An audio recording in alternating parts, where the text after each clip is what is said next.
주시는 하나님 말씀은 갈라디아서 2장 1절로 5절입니다. 봉독하겠습니다. 14년 후에 내가 바나바와 함께 디도를 데리고 다시 예루살렘에 올라갔노니 계시를 인하여 올라가 내가 이방 가운데서 전파하는 복음을 저희에게 제출하되 유명한 자들에게 사사로이 한 것은 내가 다름질하는 것이나 다름질한 것이 헛되지 않게 하려 함이라. 그러나 나와 함께 있는 헬라인 디도라도 억지로 할례를 받게 아니하였으니 이는 가만히 들어온 거짓 형제 까닭이라. 저희가 가만히 들어온 것은 그리스도 예수 안에서 우리의 가진 자유를 엿보고 우리를 종으로 삼고자 함이로되 우리가 일시라도 복종치 아니하였으니 이는 복음의 진리로 너희 가운데 항상 있게 하려 함이라. 아멘. 하나님 감사합니다. 이제 또 하나님 말씀을 전하게 되었습니다. 우리 듣는 이들마다, 듣는 가정에서 정말 우리 복음의 수호자들, 복음의 전파자들로 하나님께서 우리를 사용하여 주실 줄로 믿사오며 우리 주 예수님 이름으로 감사하며 기도드리옵나이다. 아멘. 자, 지난주에 이어서 우리 두 번째 시간입니다. 제목이 바나바와 디도였는데 지난 시간에 이제 바나바에 대해서만 말씀을 드렸어요. 그래서 오늘은 디도에 대해서 말씀드릴 시간입니다.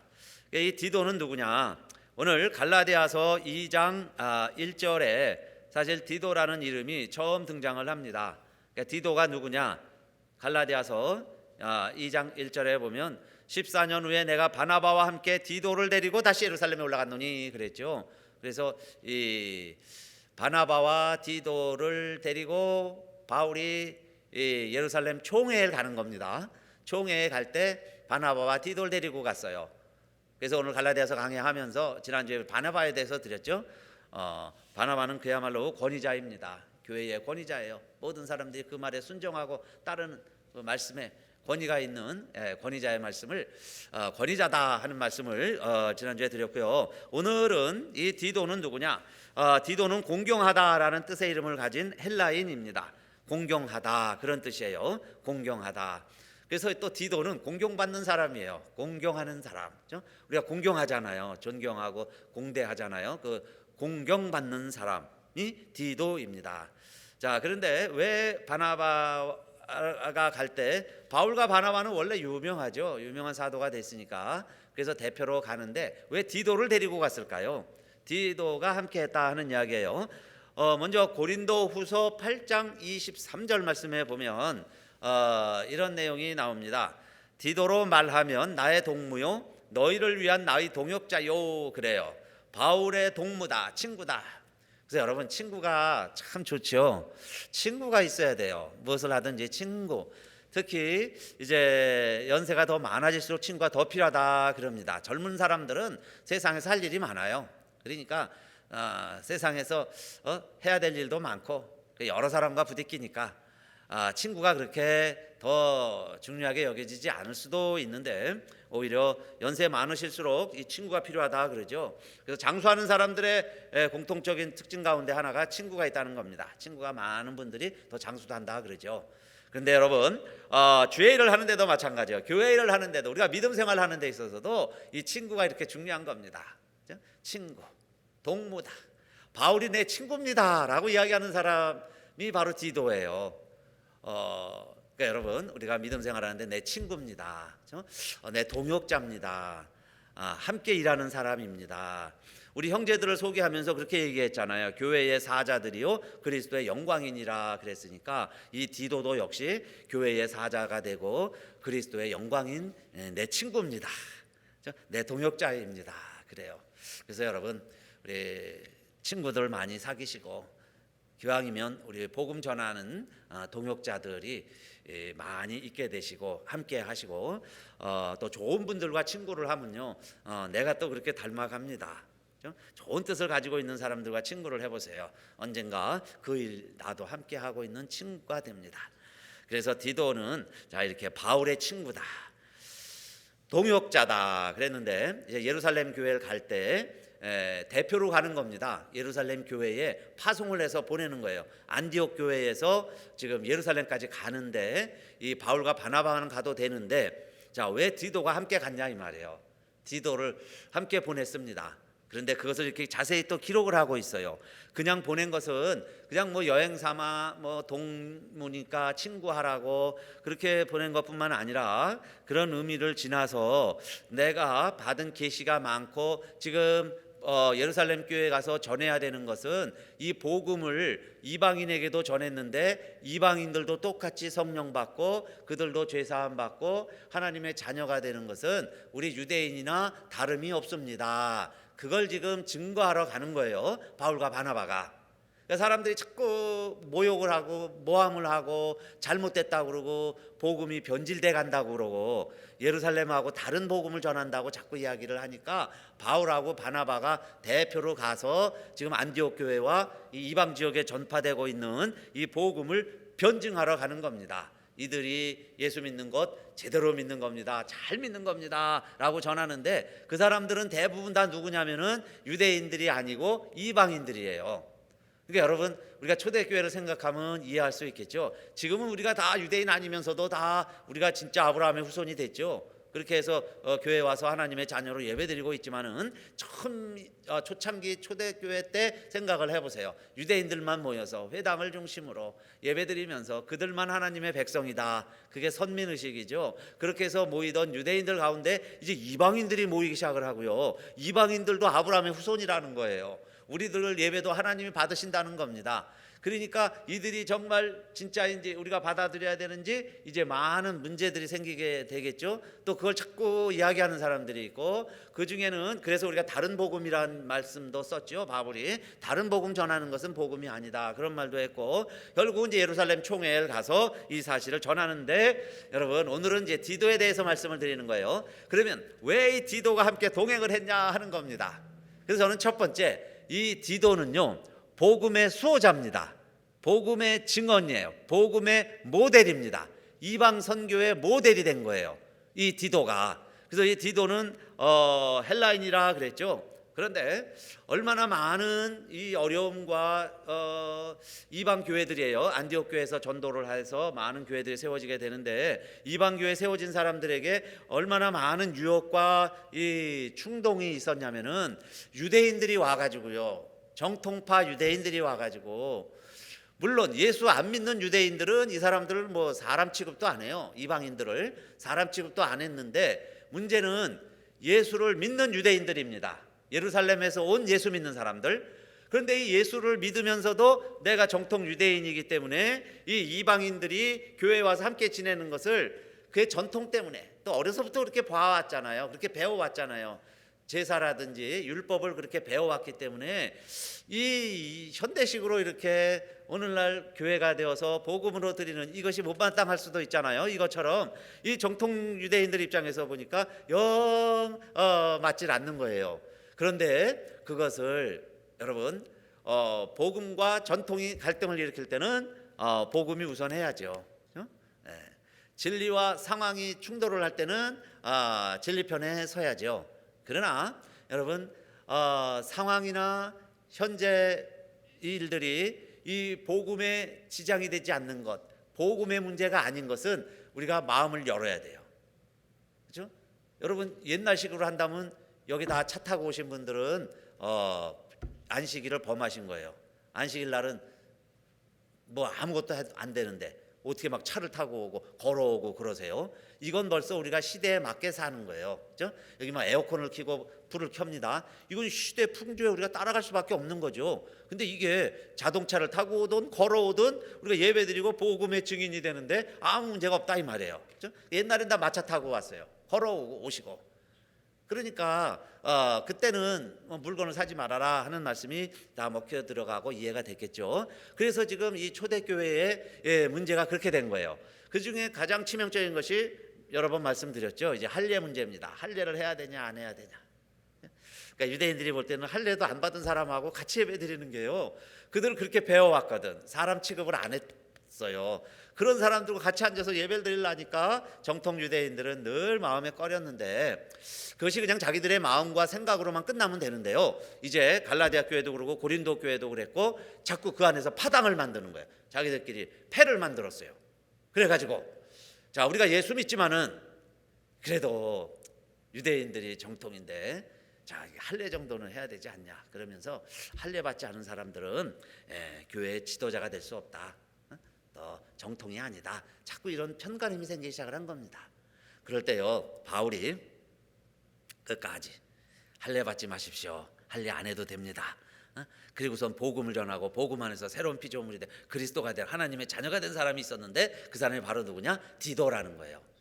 근데 디도가 하는 것 보니까, 디도의 믿음을 보니까, 디도가 교회에서 섬기는 거 모든 것을 볼 때 다 본이 되는 거예요. 이 유대인들에게 전혀 뒤치지 않아요. 그래가지고 예루살렘에 갈 때 이 디도를 데리고 가는 겁니다. 이방인 가운데 헬라인이었는데 그가 예수 믿고 그가 할례도 받지 않았지만은, 그러나 이렇게 교회에 충성된 일꾼이고 정말 복음을 들었는데 복음을 받아들이더니 이제는 그 복음을 지켜내는 복음의 수호자가 됐습니다. 그 다음에 복음의 진리를 지켜낼 뿐만 아니라 복음 안에서 자유를 누리는 하나님의 백성입니다.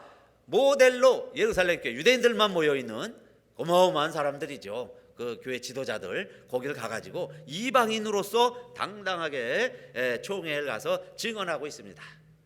그래서 오늘 우리는 첫째, 이 디도 생각하면 이방인이에요. 복음을 접할 수도 없고 받아들일 수 없었던 사람이었지만은 안디옥에서 바울을 만나서 예수 믿게 된 거예요. 그래서는 그가 얼마나 끝까지 정말 그 믿음에 정통하고 바른 믿음 안에 서 있는가 하는 걸 알 수 있죠. 그래서 바울이 생각할 때 뭐라고 생각하는 거예요? 이 디도를 내 제자다, 뭐 내가 전도한 사람이다, 이 정도가 아니라 내 친구입니다. 친구로 여겨주고 그 다음에 나와 함께 이 복음을 위해서 일하는 나의 동역자입니다 하는 이야기예요. 그래서 첫째, 우리는 복음을 전할 뿐만 아니라 무슨 역할도 필요하느냐, 정말 복음을 지켜내는 보수자지요. 복음의 수호자, 그 복음 안에 끝까지 거할 수 있는, 자, 그런 사람이 필요한 거예요. 자, 그 사람이 첫째 디도였습니다. 그 다음에 두 번째, 이 디도는요, 고린도 후서에 보면 이 디도의 이름이 많이 언급됐었죠. 우리 고린도 후서 수요일 날마다 강의하면서 여러분에게도 말씀을 드렸는데, 이 디도는 두 번째 위로자였습니다. 위로자. 디도는요, 많은 사람들에게 위로가 됐어요. 특별히 교우들에게도 위로가 됐을 뿐만 아니라 바울에게도요, 큰 위로가 됐습니다. 그러니까 바울도 얼마나 힘들고 어려웠어요. 어렵고 힘든 일들이 많이 있었죠. 그렇게 뭐 꽃길을 깔아주고 주단을 깔고 많은 사람들이 가는 곳마다 바울 바울 예수 예수 이러면서 다 영접만 한 건 아니에요. 죽어라 하고 반대 사람들, 그죠? 심지어 40명은요 금식하면서 바울이 죽기 전에는 우리가 이게 끝까지 한다고 막 동맹도 맺고 막 그런 가운데서 복음을 전한 사람이 바울입니다. 그래서 한 번은 드로아엘 갔는데, 드로아엘 가서 이 디도를 좀 보고 싶었어요. 디도대로 이제 전도하고 다니니까 드로아하는 지역에서 이제 드로아에서 이 디도를 좀 보자, 만나자 그랬는데 이 디도가 너무 바빠가지고요 이 드로아를 못 왔습니다. 그러니까 바울이 편지를 할 때 웬만하면 뭐 이렇게 편지를 했겠어요. 그런데 고린도후서 2장 13절 보니까 내가 내 형제 디도를 만나지 못하므로 내 심령이 편치 못하여 저희를 작별하고 마게도냐로 갔노라. 여기 이제 드로아 얘기예요. 그래서 마게도냐로 갔습니다. 그런데 마음이 편치 못했다 그랬고요. 이것을 고린도후서 그 다음을 읽어보면요, 죄송합니다. 고린도후서 7장을 보면 이 바울이 위로를 받는다 그래요. 위로를 받아서 힘을 얻게 되는데 누구 때문에 위로를 받느냐? 하나님이 나를 이렇게 위로해 주었습니다.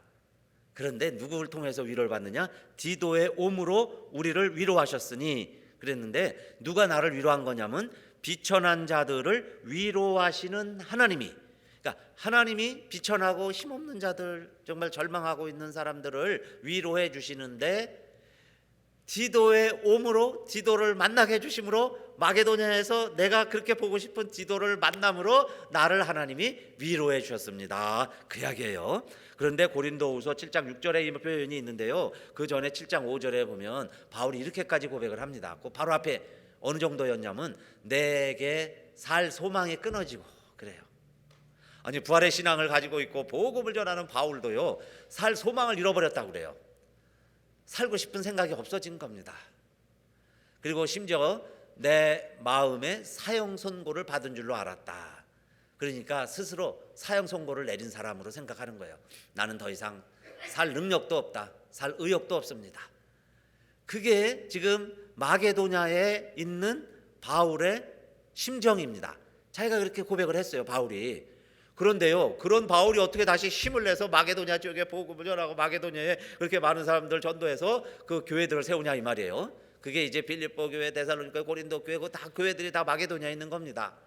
바울이요, 살 소망이 끊어지고 사망 선고 받은 사람이다 라고 고백을 했는데, 아니 그런 바울이요 힘을 얻어서 다시 복음을 전하라고 만들어준 사람이 누구냐? 친구 디도다 계약해요. 바울이 볼 때. 바울은 그래서 디도가 와서 내가 이렇게 힘을 얻었습니다. 뭐 어떻게 위로했는지 뭘 같이 밥을 먹었는지 그런 자세한 내용은 없어요. 그런데 바울도 그렇게 고백하죠. 디도가 나를 위로해 준 것입니다 라고 이야기하는 게 아니고 뭐라고 이야기했어요? 비천한 자까지도 위로하시는 그 하나님이 나에게 디도를 보내주어서 디도가 올므로 나를 위로해 주셨으니 이렇게 고백하고 있어요.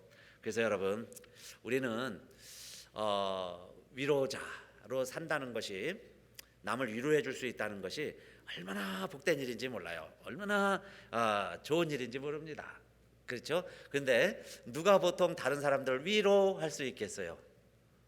내가 고난을 많이 당하고 내가 어려움을 많이 당할수록 오히려 더 큰 내가 받은 위로로서 하나님의 위로를 우리가 다른 사람들에게 전할 수 있습니다. 우리가 말로 어떻게 위로해 보려고 그러면요, 내가 그 사람보다 더 고난을 당하지 않으면 말로 위로가 안 돼요. 그런데 내가 하나님께 큰 위로를 받았다면 그 사람에게 어떤 공경 어려움에 있을지라도 정말 우리가 디도가 될 수 있습니다. 위로자가 되자. 고린도 후서는요 위로의 복음입니다. 위로의 복음. 고린도 후서 읽어보시면, 그래서 하나님을 누구라고 표현하느냐? 위로의 하나님이라고 소개하는 게 고린도 후서예요. 위로의 하나님. 그러니까 하나님 우리를 위로해 주세요. 왜 이렇게 고난을 허락하실까요? 왜 이렇게 팬데믹이 일어나? 뭐 이렇게 다 일어나냐 이 말이에요. 하나님은요 전국에 살아계시잖아요. 그러면 무언가 하나님이 하실 일이 있는 거예요. 우리를 위로해 주세요. 용기를 다시 세워주세요. 그리고서는 우리 주변에 정말 힘들어하는 사람들, 어려운 사람들이 있습니다. 우리의 도움이 필요한 사람들이 있어요. 그런 사람들을 도우라는 거예요. 그래서 바울은 알았습니다. 내가 이렇게 사망 선고를 받고 살 소망까지 끊어졌던 것은, 그렇게 고백하죠. 이제는 내가 나만 의지하지 아니하고 하나님만 의지하게 하려 함이라. 그렇게 고백을 했어요. 내가 이제 나를 의지하는 게 아니에요. 나를 믿고 살면 아무것도 아니에요. 사람이요 말 한마디에 벌벌 떠는 거예요. 한여름에도 오한이 날 정도로 말 한마디가 그렇게 무섭잖아요. 여러분요, 사람이요 얼마나 악해질 수 있겠어요. 그런데 그런 사람들이 바울을 죽이려고 하지만은, 그러나 바울은요 거기서 다시 힘을 얻기 시작을 하는 거예요. 능력을 되찾기 시작을 했습니다. 그러니까 바울은 그 받은 위로로서 이제는 어디 가든지 또 담대하게 복음을 전할 수 있었는데, 그러기에는 바울의 믿음이 대단하다, 바울이 큰 사도다 라고 하지만은 그 숨은 동역자, 숨은 친구가 있었는데 바로 그 친구가 디도다 하는 이야기예요. 그래서 여러분, 우리에게도 이런 때로는 위로가 필요한 것처럼 우리 주변에 있는 사람들에게는 위로자가 필요하다 하는 것을 우리들이 먼저 기억했으면 좋겠어요. 그렇죠? 그래서 우리는 하나님 위로해 주신다. 사실은 좀 이렇게 대담하다고 그럴까요? 좀 뻔뻔한 생각도 필요합니다. 나는 하나님 위로해 주신다. 나는 하나님 위로해 주시는데 그죠? 그런 마음이 있을 때 의외로 우리 주변에는 우리의 위로를 필요한 사람이 너무너무 많이 있어요. 다 상처받은 사람들입니다. 다 힘든 사람들이에요. 그러니까 하나님이 나를 이렇게 건강하게 이만큼 또 이 정도 지켜주시는 이유는 뭐 하라는 거예요? 위로해 주라는 거죠. 위로해 주어라. 그래서요 우리 자신이 디도가 될 수 있는 거예요. 그러면 그게 얼마나 복된 인생이 되고 복된 삶이 되겠어요. 그래서 여러분, 주변에 같은 어려운 사람이 있는데 뭐 구체적인 방법은 다 달라요. 그러나 우리의 존재 자체가, 내 삶이, 내가 옆에 있다는 것이 그 사람들에게 위로가 될 수 있습니다. 세 번째, 그런 바울은 다시 만나서 어디로 보내냐면요, 섬으로 보냅니다.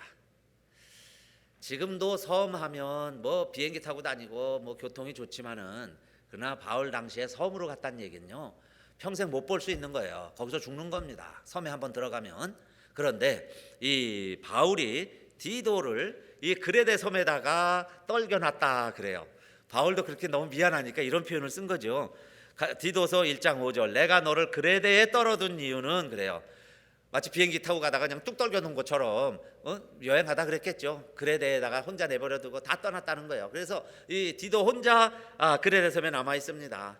왜 그렇게 했느냐, 오늘 변명하면서 어떤 면에서는 디도를 위로하면서 또 한편으로는 디도를 믿는 거죠. 디도니까 할 수 있고, 디도만이 할 수 있고, 또 이 그레데 섬이 그렇게 쉽지 않은 지역이고, 그러기 때문에 디도를 내가 그레데에 떨어놓은 이유는, 그렇게 이야기합니다. 디도 사람들의 부족한 일을 도와주고 부족한 일을 바로잡고, 디도서 1장 5절이죠.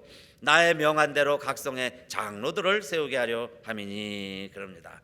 그레데 교회를 세우고 그레데 교회의 일꾼을 세우라, 그 이야기죠. 그 중에 한 사람이 이제 장로 이야기를 하는 건데, 그러니까 그레데에 가서 디도야, 너만이 할 수 있다, 그 이야기입니다. 그곳에 가서 교회를 세워라, 사람들을 세워라 하는 이야기예요. 그래서 세 번째, 디도는 누구냐? 세우는 자예요. 건축가입니다. 사람 건축가, 사람을 세우는 사람, 건축가예요. 남들을 다 위로해가지고요, 건축자들이 버린 돌 같을지라도 그 돌 주워서 하나님의 나라를 이루어가는 일이 하나님 나라 운동이죠. 그게 예수님이 하신 거고, 오늘날도 마찬가지예요. 교회를 누가 이루느냐? 낙심하고 절망하고, 어떤 면에서는 세상에서 적응 못하고 버림받았을지라도 하나님이 위로해 주시고 복음으로 새로워지고, 그래서 항상 그리스도 안에 새로운 피조물이 되는 거죠. 그런 사람들이 모여서 하나님의 나라를 이뤄가는 거예요. 그 보이는 형상이 교회입니다. 교회를 통해서, 교회가 목적이 아니죠, 하나님의 나라를 이뤄가는 거예요. 그럴 때 이 교회의 일꾼이 필요한 겁니다. 교회의 일꾼이 필요해요. 그래서 그 일꾼을 세우라고 디도를 보냈습니다. 그러니까 믿을 만한 사람을 보내겠죠. 능력 있는 사람을 보내주는 거예요. 그래서 디도가 개인적으로는 좀 외롭기도 하고 힘들기도 하고 낯선 곳에 혼자 가고, 그 다음에 그레데 사람들을 보세요. 바울이 설명을 하는 그레데 사람들입니다. 이런 사람들을 위해서 디모데야, 디도야, 네가 가야 돼, 내가 목회해, 그 이야기죠. 디도서 1장 12절 보면요, 그레데인 중에 어떤 선지자가 말하되 그레데인들은 항상 거짓말장이며 악한 짐승이며 배만 위하는 계음장이라 하니, 그럽니다. 바울이 이렇게 하면은 욕 먹을 수 있잖아요. 그레데 사람들은 거짓말장이고 악한 짐승이고 자기만 위하는 게으름장이다, 이렇게 말할 수 없으니까 다른 사람 선지자의 이야기를 통해서 간접으로 증언하는 겁니다. 어떤 선지자가 말하듯이 그레데 사람들 이런 사람들이야, 거짓말장이, 악한 짐승이, 게으름장인데, 이들에게 가서 그 이야기해요. 이 사람들을 세워서 이 사람들 가운데 장로를 세워라, 일꾼을 세워라, 교회를 세워야 돼. 그리고서는 디도를 보냈다 하는 이야기입니다. 그래서 디도가요, 가서 목회하고 나서 이 바울이 그렇게 목회하고 있을 때 디도에게 편지를 보냅니다. 그래서 디도서라는 성경도 우리에게 있어요. 신약 가운데 디도서 있죠. 3장이지만 그 디도서가 쭉 나옵니다. 바울이 얼마나 생각했는가 하는 걸 알 수 있죠. 다른 데는 다 교회 이름으로 보냈잖아요. 뭐 빌립보 교회, 데살로니가, 고린도 교회. 그런데 디모데에게는 디모데 전후서, 디도에게는 디도서. 그래서요, 특별히 내 아들이다 그렇게 이야기하잖아요. 나의 참 아들 된 디도에게 편지한다 하면서 이 디도서 3장을 보내요. 그걸 보면 이 디도서가 하나님의 인사정책이라고 할 수 있겠죠. 누가 하나님의 일꾼인가, 누구를 하나님의 일꾼으로 세워야 되는가, 그것이 디도서입니다. 자, 이런 사람들이라 할지라도 저희는요, 하나님을 시인하나 행위로는 부인하는 가증한 자요, 복종치 아니하는 자요, 모든 선한 일을 버리는 자니라. 그런데 거기 가서 그 사람들을 붙들고 교회를 세워라, 일꾼을 세워라, 장로를 세워라, 그 이야기예요. 그러면서 어떻게 하라 그러냐면요, 우리에게 일러줍니다. 늙은 남자는 이렇게 하라는 거예요. 늙은 남자들은 첫째 절제하며, 둘째 경건하며, 셋째 근신하며, 네 번째, 믿음과 사랑과 인내함에 온전케 해라. 그러면 늙은 사람이라도 일꾼이다. 늙은 사람도 장로로 세우라. 그 이야기입니다. 늙은 여자는 어떻게 해야 되느냐? 디도서 2장 3절인데 이와 같이 행실이 거룩하며 참소치 말며 많은 술에 종이 되지 말며 선한 것을 가르치는 자들이 되라. 이런 나이든 여인들이 있으면 그 여인들이 교회의 일꾼이다. 교회의 지도자로 세워라. 그 이야기예요. 또 젊은이들은 어떻게 해야 되느냐? 이 나이든 여인들이 젊은 여인들을 교훈해라. 젊은 여자들을 잘 가르치라는 겁니다. 그런데 어떻게 하라고 그랬어요? 여러분, 이렇게 해야 젊은 여자들일지라도 교회의 일꾼이다. 교회의 일꾼을 할 수 있다. 그 이야기예요. 디도서 2장 4절에 보면 그 남편과 자녀를 사랑하며 근신하며 순전하며 집안일을 하며 선하며 자기 남편에게 복종하게 하라. 왜 그렇게 해야 되느냐? 이는 하나님의 말씀이 회방을 받지 않게 하려 함이니라. 하나님의 말씀의 수호자가 되어야 되기 때문에 그러죠. 디도가 복음의 수호자인 것처럼 젊은 여인들이 너무 자기 마음대로 살면 하나님의 말씀이 회방을 당할 수 있으니까 이렇게 잘 가르쳐라. 그건 누가 하라는 거죠? 나이든 여인들이, 나이든 부인들이 젊은 부인들을 보면 이렇게 잘 가르쳐라. 그래야 교회의 일꾼이 되는 거다. 그랬고 젊은 남자들에 대해서는요 간단합니다. 젊은 남자들을 권면하여 근신하게 하되 그랬어요. 젊은 남자들은 조심만 하면 되는 거예요. 근신하게 해라. 근신시켜라. 그렇게 해서 이 그레데 사람들 가지고도 그레데 사람들에게 복음을 전하고 교회를 세워가라 하는 이야기입니다. 그래서 디도서 3장에 보면 우리가 암송하는 좋은 구절이 하나 나오죠. 디도서 3장 5절 우리를 구원하시되 우리의 행한 바 의로운 행위로 말미암지 아니하고 오직 그의 긍휼하심과 중생의 씻음과 성령의 새롭게 하심으로 하셨나니 그랬습니다. 그의 긍휼하심을 쫓아 우리도 본래는 이 전에 그런 말씀이 나와요. 우리도 전에는 어리석은 자요 순종치 아니하는 자요 속은 자요 각색 정욕과 행락에 종노릇한 자요 악독과 투기로 지난 자요 가증스러운 자요 피차 미워한 자이었으나 우리 구주 하나님의 자비와 사랑하심을 받고 우리가 구원받았는데 우리를 구원한 것은 그 이야기예요. 디도서 3장 5절 우리를 구원하시되 우리의 행한 바 의로운 행위로 말미암지 아니하고. 여러분 그레데 사람들뿐만 아니라 우리들도 우리가 뭐 일 잘해서 착해서 구원받았나요? 그렇게 구원받은 사람 하나도 없어요. 우리의 행한 바 의로운 행위로 말미암지 아니하고 무엇으로 구원받아요? 오직 그의 긍휼하심을 쫓아 하나님의 긍휼 때문에 그의 긍휼하심을 쫓아. 그럼 우리가 새로워져야죠. 이렇게 죄 짓는 사람이 하나님의 일을 할 수 없잖아요. 그러니까 하나님이 오직 그의 긍휼하심을 쫓아 중생의 씻음과 우리를 거듭나게 해서 씻게 하시고 성령의 새롭게 하심으로 우리를 거듭나게 해주신 거예요. 우리를 새 사람 되게 해주신 겁니다. 그게 전부 우리 디도서에 나오는 이야기요. 바울은 이런 디도를 권면하고 가르쳤고 디도는 그런 권면을 받고 세우는 자가 되었다. 세움을 받는 자, 세우는 자로서 그 사명을 끝까지 감당했습니다. 오늘날 오늘 우리에게도 우리 교회에도 필요한 세 종류의 사람이 있습니다. 그래서 우리 같이 한번 찬양하고 기도할 텐데 첫째는 이겁니다. 복음에 우리도 수호자가 되게 해주세요. 누군가가 여러분 나에게 복음을 전해줘서 내가 하나님의 자녀가 되었습니다. 그런데 그 복음이 지금 훼손당하고요 교회가 자꾸 힘들고 어려워지는 것도 결국은 복음 전파의 기회가 좀 줄어드는 거예요. 이러한 때 내가 디도가 되어서 복음을 지켜내는 사람이 필요하죠. 복음의 수호자가 되게 해주세요. 댐에 조그만 쥐구멍이 생기니까 이게 내일 아침 이게 압력에 터져서 온 동네가 물바다가 될 것 같으니까 네덜란드의 한 소년이 자기가 막아보려고 그러죠. 손을 집어넣고 막아본 것처럼 그게 댐을 지키는 거예요. 댐을 지키는 게 아니라 온 동리를 지키는 거죠. 그런 마음으로 오늘 우리들에게는 뭘 지켜야 되냐? 복음을 지켜내야 된다 그 이야기예요. 복음을 지켜내는 방법이 뭐냐? 교회를 붙드는 거죠. 교회를 지켜내는 거예요. 그래서 내가 교회를 지켜내는 게 뭐냐? 여러분 하나님의 나라를 이루어가고 하나님의 영광을 선포하는 거예요. 그 일을 누가 했느냐? 디도가 했다는 거예요. 그러니까 첫째 우리들도 복음의 수호자가 되게 해주세요. 여러분 온 세상 나가서 복음을 막 전하는 것도 중요하지만은 수호자도 필요해요. 그 전해진 복음을 누군가가 끝까지 잘 지켜낼 수 있는 사람. 오늘 교회들의 역할이 이겁니다. 그래서 첫째, 복음의 수호자가 되게 해주세요. 그 다음 두 번째, 오늘날처럼 위로가 필요한 시대가 없어요. 그래서 여러분, 나에게 위로가 필요한 것처럼 내가 위로자로 살겠습니다. 상처받은 치유자라고 이야기하죠. 내가 이렇게 많이 힘들었기 때문에 남을 위로할 수 있어요. 그래서 두 번째는 내가 위로자로 남은 생애를 살아가게 해주세요. 그게 우리가 할 일이겠죠. 그 다음에 세 번째, 우리는 허무는 자가 아니에요. 여러분, 세우는 자로 항상 사람을 살려주는, 사람을 세워주는 그런 세워주는 자가 되게 해주세요. 우리 말씀 듣고 한번 우리 찬송하고 이제 기도하겠습니다. 379장.